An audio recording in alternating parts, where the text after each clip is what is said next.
حضرت ابوالاسود ولی رحم اللہ فرماتے ہیں، میں نے حضرت معاذ بن جبل رضی اللہ عنہ سے گزارش کی کہ آپ مجھے اس شیطان کا قصہ سنائیں جس کو آپ نے گرفتار کیا تھا۔ تو انہوں نے فرمایا کہ مجھے جناب رسول اللہ صلی اللہ علیہ وسلم نے صدقات مسلمین کا نگران مقرر فرمایا، تو میں نے ان کھجوروں کو ایک کمرے میں رکھ دیا۔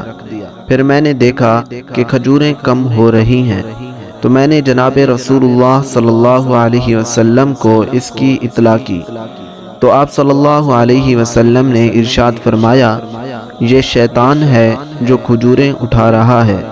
تو میں اس کمرے میں داخل ہو گیا اور دروازے کو بند کر دیا، تو ایک بہت بڑی تاریکی آ کر دروازے پر چھا گئی۔ پھر اس نے ہاتھی کی شکل اختیار کی، پھر ایک اور شکل اختیار کی، پھر دروازے کے شگاف سے داخل ہو گئی۔ تو میں نے بھی ہمت باندھ لی، اس نے کھجوریں کھانا شروع کر دی، تو میں نے اس پر چھلانگ لگا کر پکڑ لیا اور ہاتھ اس کی طرف کرتے ہوئے کہا، اے دشمن خدا، تو اس نے کہا، مجھے چھوڑ دو، میں بوڑھا ہوں، عیال دار ہوں، فقیر ہوں اور نصیبین کے جنات میں سے ہوں۔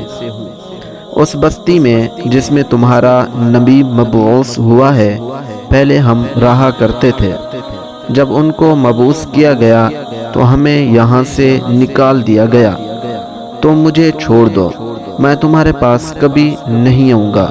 تو میں نے اس کو چھوڑ دیا۔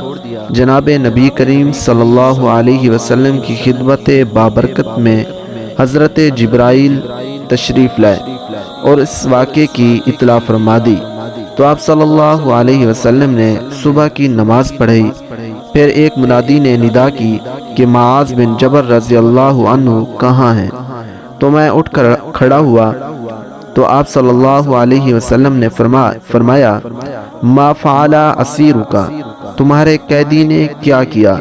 میں نے آپ صلی اللہ علیہ وسلم کو سارا واقعہ عرض کر دیا، تو آپ صلی اللہ علیہ وسلم نے فرمایا، وہ دوبارہ آئے گا اور تم تیار رہو۔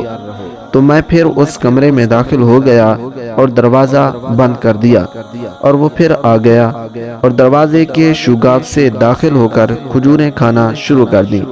تو میں نے پھر اسی طرح کیا جیسا کہ پہلی مرتبہ کیا تھا۔ تو اس نے کہا، مجھے چھوڑ دو، میں دوبارہ ہرگز نہیں آؤں گا۔ اس نے کہا، اب ہرگز نہیں آؤں گا، اور اس کی نشانی یہ ہے کہ تم میں سے جو شخص سورہ بقرہ کے آخری حصے کی تلاوت کرے گا تو ہم جنات میں سے کوئی بھی اس رات میں اس کے گھر میں داخل نہیں ہو سکے گا۔ دوستو، جس گھر میں بھی جنات ہوں اس میں سورہ بقرہ کی تلاوت کیا کریں۔ 10 آدمی کا گروہ جمع ہو جائے اور سورہ بقرہ کی تلاوت کرے، تقریباً 101 مرتبہ روزانہ 11 دن بلا ناغہ اس کو کریں، انشاءاللہ العزیز پورے گھر کی اور گھر والوں کی حفاظت ہوگی۔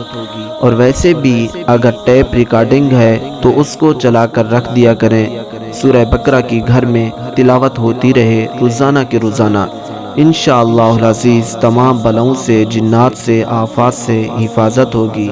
وآخر دعوانا ان الحمدللہ رب العالمین۔